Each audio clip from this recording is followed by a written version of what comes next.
Hello guys, Gauri ശങ്കരത്തിൻ്റെ പുതിയ episode റിവ്യൂയിലേക്ക് സ്വാഗതം.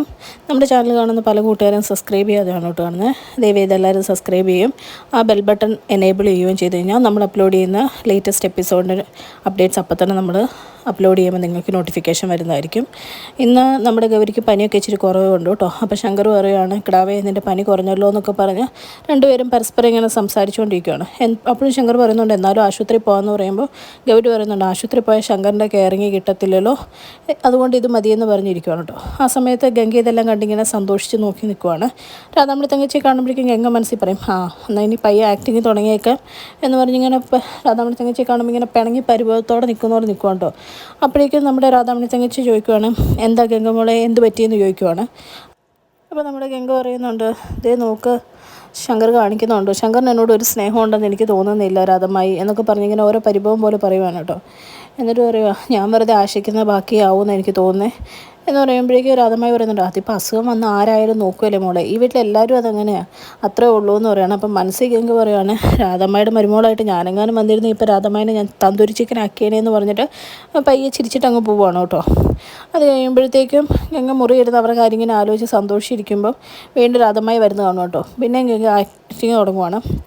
ഗംഗ പറയുന്നുണ്ട്, എനിക്ക് തോന്നുന്നു രാധമായി ശങ്കറിന് ശരിക്കും ഗൗരിയോട് ഇഷ്ടം.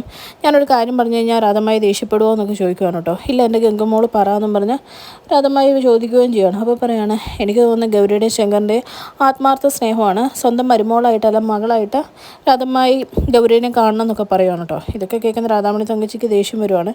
പറയുകയാണ്, മോൾ എന്താ ഈ പറയുന്നത്, അങ്ങനെയൊന്നുമില്ല, ശങ്കർ എന്നല്ല ഇവിടെ ആരാണെങ്കിലും ഒരാൾക്ക് അസുഖം വന്നു കഴിഞ്ഞാൽ നോക്കുന്ന അത്രേ നോക്കുള്ളൂ, പിന്നെ അത് ശങ്കർ വേണം വെച്ചിട്ട് ഇരിക്കുന്നതല്ല, അവൾ പിടിച്ചെടുത്തുന്നതാന്നൊക്കെ പറയുവാണ് കേട്ടോ.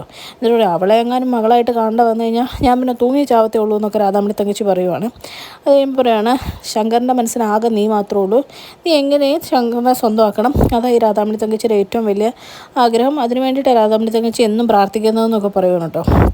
അപ്പോഴേക്കും ഗംഗ വീണ്ടും പ്ലേറ്റ് മാറ്റി ചവിട്ടുന്ന പോലെ പറയുകയാണ്, കറക്റ്റാണ് രാധമ്മയ്ക്ക് അങ്ങനെ ഒരു ആഗ്രഹം ഉണ്ടെങ്കിൽ ഞാൻ ശ്രമിച്ചില്ല എന്ന് വേണ്ടാന്നും പറഞ്ഞാൽ വീണ്ടും രാധാമണി തങ്കച്ചിയുടെ കൂടെ നിൽക്കുന്ന പോലെ കാണിക്കുവാണ്. ഈ സമയത്ത് പ്രോസറിൻ്റെ വീട്ടിൽ വേണി ദേഷ്യപ്പെട്ട് മുറിയിലോട്ട് കയറി വരുവാണ് കേട്ടോ. ആദർശ് ഒരു ചായ ചോദിക്കുമ്പോഴും ദേഷ്യപ്പെട്ടിരിക്കുന്ന വേണിയോട് ആദർശ് ചോദിക്കുന്നുണ്ട്, എന്ത് പറ്റിയെന്ന് ചോദിക്കുമ്പോൾ പറയുന്നുണ്ട്, ദേ അവനല്ലേ മിഥുൻ, അവൻ വന്നിട്ടുണ്ട് താഴെ, ഞാനെങ്ങാനും അങ്ങോട്ട് വന്നു കഴിഞ്ഞാൽ ചിലപ്പോൾ അവരുടെ തലയാനടിച്ച് പൊളിക്കാൻ സാധ്യതയുണ്ട്, അതുകൊണ്ട് ഞാനങ്ങ് വരുന്നില്ല എന്ന് പറയുകയാണ് കേട്ടോ. അപ്പോൾ ആദർശ് പറയുകയാണ്, നീ ഇവിടെ തന്നെ ഇരുന്നാൽ മതി, ഒരു കാരണവശാലും താഴോട്ട് വരരുത്, നമ്മൾ പ്ലാൻ ചെയ്തതല്ല അല്ലെങ്കിൽ പൊളിയും എന്ന് പറയുകയാണ് കേട്ടോ. അപ്പോൾ നമ്മുടെ വേണി പറയുന്നുണ്ട്, എനിക്ക് ഓരോ ഉറപ്പം തരാൻ പറ്റില്ല കേട്ടോ, അവനെ അവിടെ ഇരിക്കുന്ന കണ്ടിട്ട് ഇവിടെ മനസ്സമാധാനമായിട്ട് ഇരിക്കാൻ പറ്റുമെന്ന്, എന്നാലും ഞാൻ ശ്രമിക്കാമെന്ന് പറഞ്ഞ് അവിടെ ഇരിക്കുവാണ്. ആ സമയത്ത് താഴെ മിഥുൻ എല്ലാവരോടും ആരതിയായിട്ടുള്ള കല്യാണത്തിൻ്റെ നിശ്ചയത്തിൻ്റെ ഡേറ്റിൻ്റെ കാര്യം പറഞ്ഞുകൊണ്ടിരിക്കുവാണ് കേട്ടോ.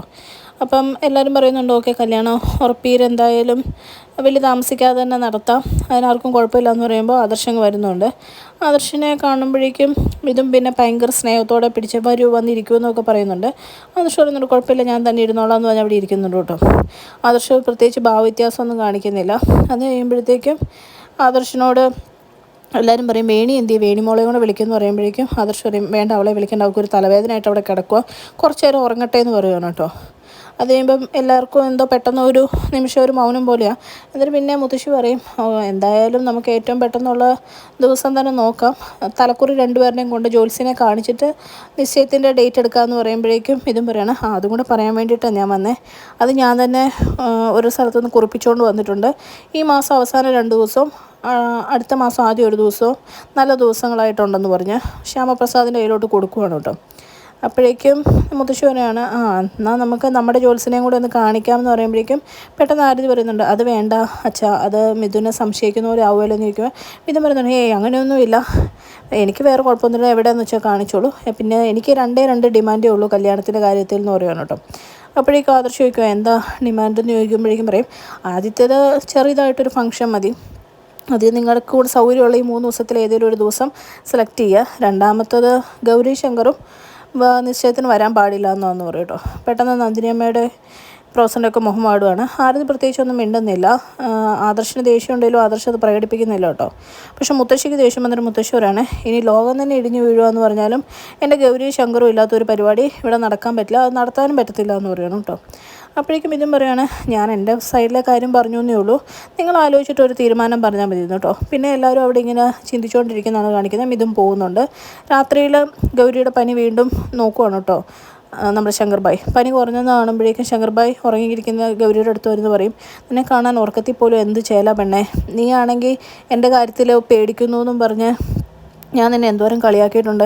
ഇപ്പം ദേ ഞാൻ ഒരു കൊലകൊമ്പനായ എനിക്ക് നിനക്ക് പനി വന്നപ്പം പേടിച്ച് പറിച്ച് ഞാൻ വീട്ടിൽ ഇരിക്കുന്നു. നിന്നെ കളിയാക്കിയതിന് മഹാദേവൻ എനിക്ക് തന്നാന്ന് പറഞ്ഞ് സംസാരിച്ചുകൊണ്ടിരിക്കുന്ന കാണിച്ചു. ഇന്നത്തെ എപ്പിസോഡ് അവസാനിക്കുന്നത്. ചാനൽ ഇഷ്ടപ്പെട്ട ലൈക്ക് ചെയ്യാനും സബ്സ്ക്രൈബ് ചെയ്യാനും മറക്കല്ല.